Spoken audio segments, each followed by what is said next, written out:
मनुष्य में दो भाग्य और कर्म दोनों के लिए रखा गया है। अगर हमारा भाग्य जो उदार पर गया तो हमारे कर्म फेल हो जाएंगे, और कर्म जो उदार पर गया तो भाग्य को दबा देगा। ये फाइनल का मनुष्य जन्म है। केवल नहीं कि प्रारब्ध में जो लिखा वही होगा, आगे कुछ हो नहीं सकता। फिर मनुष्य जन्म की दुर्लभता सिद्ध नहीं होती। मनुष्य जन्म की दुर्लभता शास्त्रों में गाई गई है, दुर्लभो मानुषो देहो। क्या दुर्लभता है? अब हमारे प्रारब्ध में लिखा है दुख ही भोगना है, लेकिन आपने निश्चय किया सत्संग सुन करके कि सर्व सामर्थ्यशाली भगवान और भगवान का नाम सब कुछ कर सकता है। अब सब कुछ बदल जाएगा, आपका प्रारब्ध बदल जाएगा, सब बदल जाएगा। जैसे मार्कंडेय नाम के एक ऋषि थे, तो उनके पिताजी बहुत बड़े ज्योतिषाचार्य ब्रह्म ऋषि थे। तो जब ही वो पैदा हुए तो कुंडली बनाई, तो उसमें लिखा था 5 वर्ष की आयु। बड़े चिंतित थे क्योंकि बड़ी तपस्या के बाद ऐसा पुत्र हुआ और 5 वर्ष जिएगा। प्रारब्ध 5 वर्ष का था। उनका मनुष्य जन्म केवल प्रारब्ध के अधीन नहीं है, उपाय के भी अधीन है। क्रिया कर्म का मतलब उपाय भी करें हम उसका। तो उन्होंने विचार किया कि इस प्रारब्ध को केवल भगवान या भगवान का कोई प्रेमी महात्मा ही बदल सकता है, दूसरा कोई नहीं। तो जैसे जैसे वो सयाने होते गए, एक एक दिन वो नोट करते पिता है, जब थोड़ा सा 3-4 के बीच की अवस्था है तो उनका बेटा मेरी एक बात माना करो, ये गंगा के किनारे जितने भी कोई ऋषि महात्मा संत दिखा सबको साष्टांग प्रणाम करो। अब वो बालक थे, अब संतों को प्रणाम करने की उन्होंने, क्योंकि जानते थे कि संतों की कृपा दृष्टि पड़ जाए तो प्रारब्ध का नाश हो सकता है। अब गुप्त रूप से सनक सनंदन सनातन सनत कुमार भी विचरण ही करते रहते, तो मार्कंडेय जी सबको प्रणाम करते थे। तो सब करुणा भरी भगवान तुम पर दया करें। बच्चा जैसे कोई आप सब प्रणाम करो तो उतना हृदय नहीं, लेकिन अगर छोटा बच्चा तो एकदम उसकी तरफ दृष्टि जाएगी, राधा राधा राधा राधा। एक छोटा बच्चा है प्रणाम कर रहा है 3-3.5 वर्ष का, तो वो सब संत, और वो चुपचाप बैठ करके देखा करते थे उनके पिता कि किसी ऐसे महापुरुष का आगमन हो जो सृष्टि पर शासन करने की सामर्थ्य रखता हो, तभी प्रारब्ध बदल सकता है। छोटी मोटी तपस्या वाले से प्रारब्ध थोड़ी बढ़ता है। उन्होंने देखा ये चारों तो कुमार है, सनक सनंदन सनातन सनत कुमार, जो साष्टांग किया तो वो भी 5 वर्ष की अवस्था में रहते हर समय। उन्होंने कहा चिरंजीवी भव। बस वो खड़े हो गए, बोले महाराज ये अभागा चिरंजीवी लायक नहीं है, इसके प्रारब्ध में 5 वर्ष की आयु लिखी और चौथा भी पूर्ण होने जा रहा है, कुछ समय का देर है।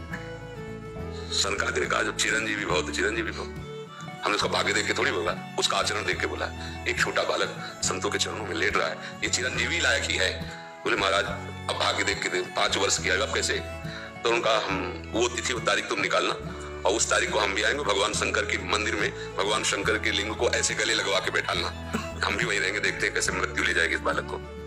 ऐसा ही हुआ। अब संतों के बताए हुए मार्ग पर चलने वाले का मंगल ही होता है। तो वैसे चारों कुमार वहां विराजमान गुप्त रूप से, धर्मराज पधारी यमराज के रूप में नहीं, धर्मराज के रूप में, क्योंकि पर वो ये दृश्य देखकर घबरा गए। 5 वर्ष की आयु आज खत्म होने जा रही है, समय पूरा हो गया, पर मेरी ताकत नहीं कि आपसे छीन कर मैं ले जाऊं आपको गले लगाए हुए से। तो प्रभु आप प्रकट हुई और बताइए कि हम आपके कानून का कैसे पालन करें। भगवान शंकर प्रकट हुए और उन्होंने कहा कि तुम्हें कोई परेशानी की बात नहीं, 5 वर्ष की आयु ना, मेरी आयु के 5 वर्ष इसको जोड़ लीजिए। भगवान ने कहा मेरे हिसाब से। भगवान को जानते जब यहाँ का पूरी सृष्टि का विनाश होता है ना, तो इतना होता है निमेष इतने के, जैसे भागवत में आता है ब्रह्मलोक में एक कमल की पंखुड़ी ऐसे छेदी गई, तो मृत्युलोक का 1 वर्ष और वहां का इतना समय। तो भगवान का निमेष और ब्रह्मा की पूरी की आयु व्यतीत हो गई। आज भी अविनाशी हैं मार्कंडेय ऋषि, आज भी विराजमान। तो हम केवल पशुवत प्रारब्ध भोगने नहीं आए, हम नए प्रारब्ध की रचना भी करने आए हैं। अब वो जो आध्यात्मिक शक्ति से युक्त नहीं है, केवल वो लौकिक बल से चाहेगा तो प्रारब्ध मिटिया मेट कर देगा, और आध्यात्मिक शक्ति प्रारब्ध को मिटिया मेट कर देगा। ये रहस्य है। जो भगवान का आश्रय लेकर भावी मेट सके त्रिपुरारी, भगवान का आश्रय ले लो तो जो कुंक भाल के हैं वो मिट जाएंगे।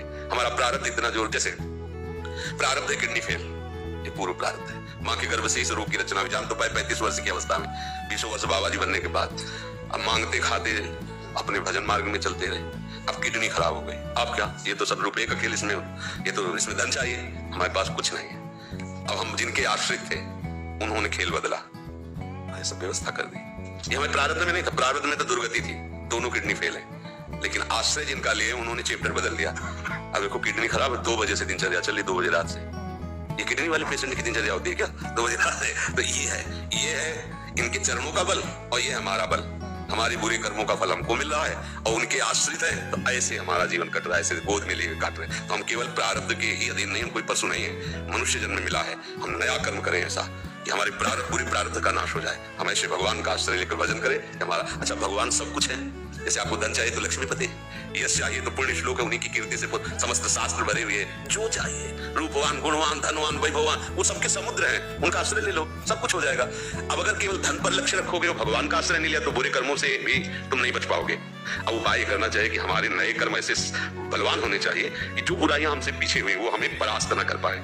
अगर हम यश चाहने की कोशिश करें तो भगवान का नाम कीर्तन करें, गुण और संयम से सबको सुख पहुंचाएं, अपने आप यश होगा।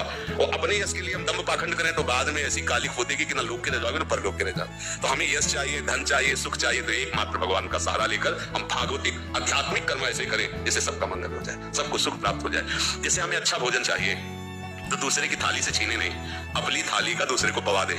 अब तुम्हारे लिए जो व्यवस्था होगी बड़ी हाई क्लास की होगी, क्योंकि वो सरकारी होगी। वो देख रहा है ना, तुम दूसरों के लिए अपने सुख का त्याग कर रहे हो, तो तुम्हें कभी दुखी देख ही नहीं सकता।